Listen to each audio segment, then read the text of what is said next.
नमस्कार मित्रों, स्वागत है आपका इस यूट्यूब चैनल पे। सबसे पहले तो जितने भी अभ्यर्थी, चाहे वो शिक्षक हों या ना हों, सभी को कल से शुरू होने वाले यूपी टेट परीक्षा के लिए बहुत बहुत बधाइयाँ, शुभकामनाएं। और प्रयास करिएगा सभी लोग कि सबका पेपर निकले, ऐसी दुआ हम सब करते हैं। क्या है कुछ बिंदु, क्या मुख्य चीज़ें हैं जो यूपी टेट जो होने वाला है उसमें ऐसा क्या क्या है, तो ज़रा फटाफट पढ़ लेते हैं। देखिए कि यूपी टेट परीक्षा 2, 3 और 4 जुलाई को होनी है। प्रदेश के 60 जिलों में 955 परीक्षा केंद्र बनाए गए हैं। 60 जिलों में के 16 लाख अभ्यर्थी शामिल होंगे, जो कि एक बहुत बड़ी संख्या है। आप इसी से अंदाज़ा लगा सकते हैं कि अब की बार कितने सारे टीचर्स ने ये फॉर्म भरा है। अन्य राज्यों से भी 1 लाख से अधिक अभ्यर्थी जो हैं वो पंजीकृत हुए हैं। महाराष्ट्र टीईटी पेपर लीक के बाद यूपी में भी अलर्ट है, जैसा कि आप सब जानते होंगे कि जो महाराष्ट्र में जो टेट का पेपर था वो लीक हो जाने की वजह से उसको रद्द कर दिया गया था। एसटीएफ और खुफिया एजेंसियां सुरक्षा व्यवस्था पर सतर्क हैं।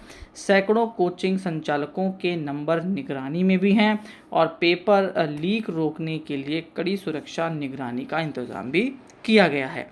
तो देख सकते हैं जो तैयारी है वो पूरी है। सरकार की वैसे ही बहुत किरकिरी हो चुकी है कई प्रकार के पेपरों को लीक होने के बाद, चाहे वो केंद्र के पेपर रहे हों और चाहे वो हमारे राज्य के पेपर रहे हों। और अन्य विभिन्न राज्यों में भी कहीं ना कहीं पेपर लीक की सूचनाएं आती रहती हैं। और रिसेंट ही महाराष्ट्र में जो टेट का पेपर लीक हुआ है उसके बाद सरकार के ऊपर एक बहुत बड़ी नज़र है हर उस व्यक्ति की जो शायद उसका वोटर है और चाहे उसका वोटर ना हो। विपक्ष तो जो सरकार के पीछे रहता है वो अलग है, लेकिन जब कॉमन पीपल उसमें जुड़ जाते हैं तब जाके वो बहुत बड़ी खबर बनती है। और सरकार के जो समय में जो कुछ पेपर लीक हुए हैं उसके बाद सरकार बिल्कुल भी रिस्क नहीं लेना चाहिए। इसीलिए जो कई कोचिंग सेंटर, क्योंकि लास्ट कुछ पेपर ऐसे लीक हुए हैं जिसमें कोचिंग सेंटर वालों का नाम आया है, तो उन पर भी नज़र रखी जा रही है। सभी जो परीक्षा केंद्र हैं वहाँ पर भी कड़ी सुरक्षा है।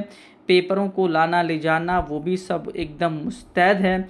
बस अब इंतज़ार है 2, 3 और 4 तारीख का, जब ये बिगुल बजेगा और सभी बच्चे, सभी अभ्यर्थी, बच्चे तो नहीं कह सकते क्योंकि अब की बार कई शिक्षक भी पेपर देने जा रहे हैं, तो सभी अभ्यर्थी तैयार हैं। कॉपी, पेन, पेंसिल, रबड़ जो जो लग सकते हैं आप ले चलिए, पेपर दीजिए और प्रयास करिए कि पहले ही अटेम्प्ट में सभी शिक्षक हमारे इस पेपर को निकालें और अपनी नौकरी मजबूती के साथ करने के लिए आगे बढ़ चलें। लास्ट तक वीडियो देखिए, उसके लिए बहुत बहुत धन्यवाद। आपका दिन शुभ हो, कल का ज़रूर शुभ हो, बहुत अच्छा हो। धन्यवाद।